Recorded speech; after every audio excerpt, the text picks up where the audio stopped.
The world tells us we should thrive on constant social contact, that something's fundamentally wrong if we prefer our own company to entertaining others. But those who feel uncomfortable with visitors often understand something deeper about energy, about self, about the sacredness of personal space. They're not avoiding life, they're protecting something vital. Your home isn't just walls and furniture. It's you. It's the physical expression of your inner world, and when someone crosses your threshold, they're entering your soul itself. After a day of wearing social masks and playing various roles, home is where you return to yourself, where you finally stop performing and start being. Then the doorbell rings, forcing you back into performance mode, even in your sanctuary.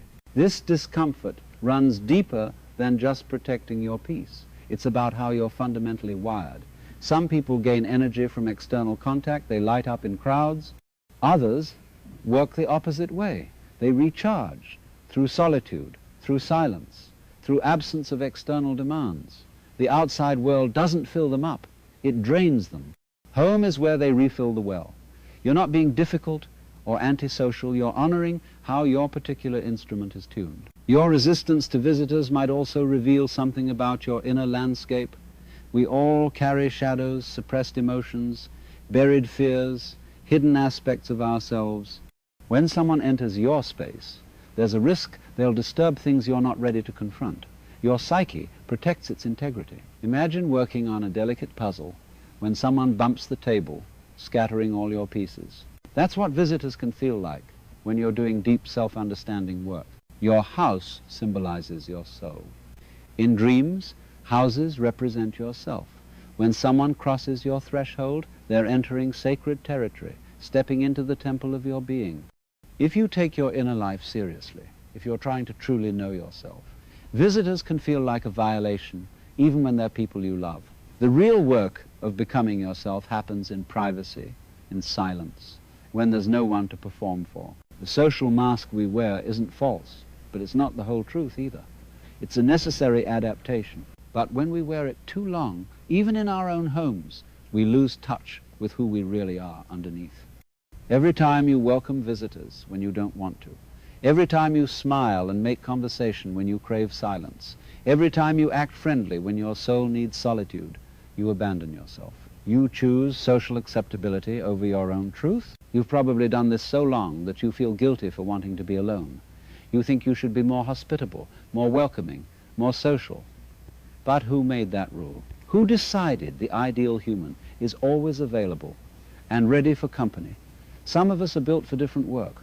Some are meant to go deep rather than wide, to know a few people well rather than many superficially, to spend long stretches alone, because solitude is where we do our most important work. There's an ancient archetype across all cultures, the hermit, the wise person who retreats from society and finds wisdom in solitude.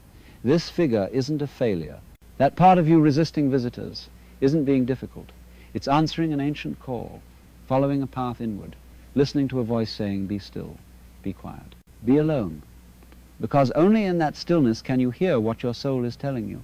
This isn't about becoming a complete recluse. Balance matters. Connection is beautiful.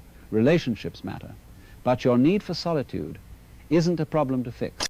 Your resistance to visitors isn't a character flaw. Your desire to protect your space isn't selfishness, it's wisdom. We live in a time when people drown in constant stimulation, always available, always responding to others' demands. They've forgotten how to be alone with themselves, forgotten that the soul needs silence, like the body needs sleep. When you resist having visitors, when you prefer an evening alone to entertaining, you're not rejecting life, you're honoring it. You're saying your inner world matters, your peace matters, your energy matters.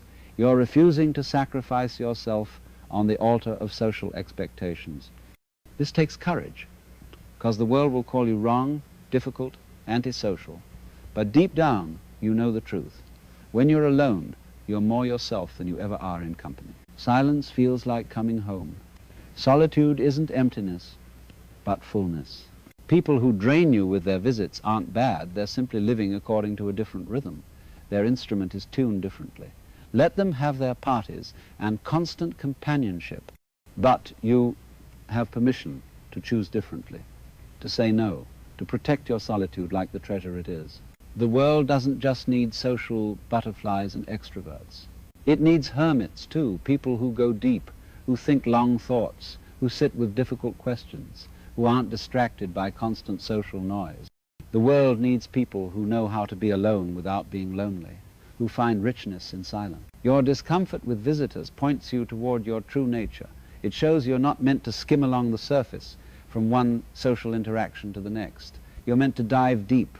When you honor this, when you stop fighting your own nature, when you stop feeling guilty for wanting to be alone, something remarkable happens. You become more authentic, more present. When you do choose to be with others, you're truly there, not scattered, not depleted, not wishing you were elsewhere. You give from a full cup instead of an empty one. But to fill that cup, you need silence, space, your home as sanctuary rather than stage.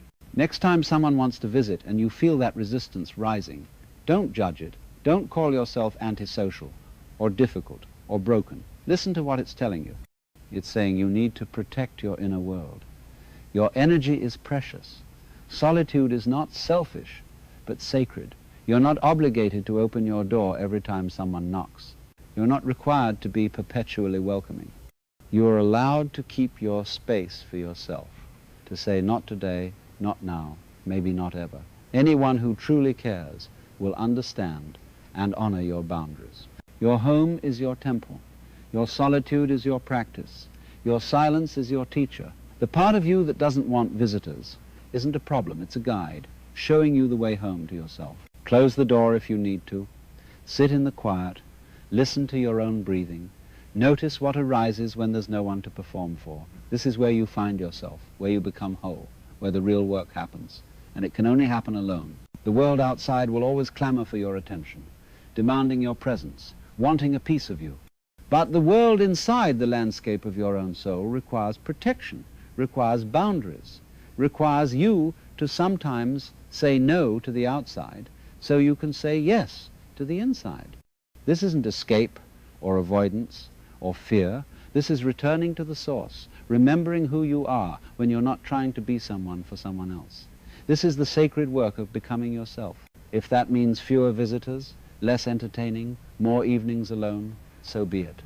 You have to live with yourself far more than with anyone else. The more comfortable you become with solitude, the more genuinely you can connect with others. The more you honor your need for silence, the more present you can be when you do speak. That tightness when the doorbell rings, that resistance to visitors, don't apologize, don't explain, don't justify. Simply honor what you know to be true. Sometimes the kindest thing you can do for yourself is close the door, turn the lock, and sit in the silence of your own company. That's where you're most at home, most yourself, where you remember what matters. What matters isn't how many people you entertain or how social you appear. What matters is whether you're true to your own nature, whether you honor your own needs, whether you protect the space where your soul can breathe. The hermit with the lantern, walking alone through the night, isn't lost, he's finding his way. The light he carries isn't borrowed. It's the light of his own understanding, discovered in solitude, nurtured in silence, protected from the wind. That light lives in you too.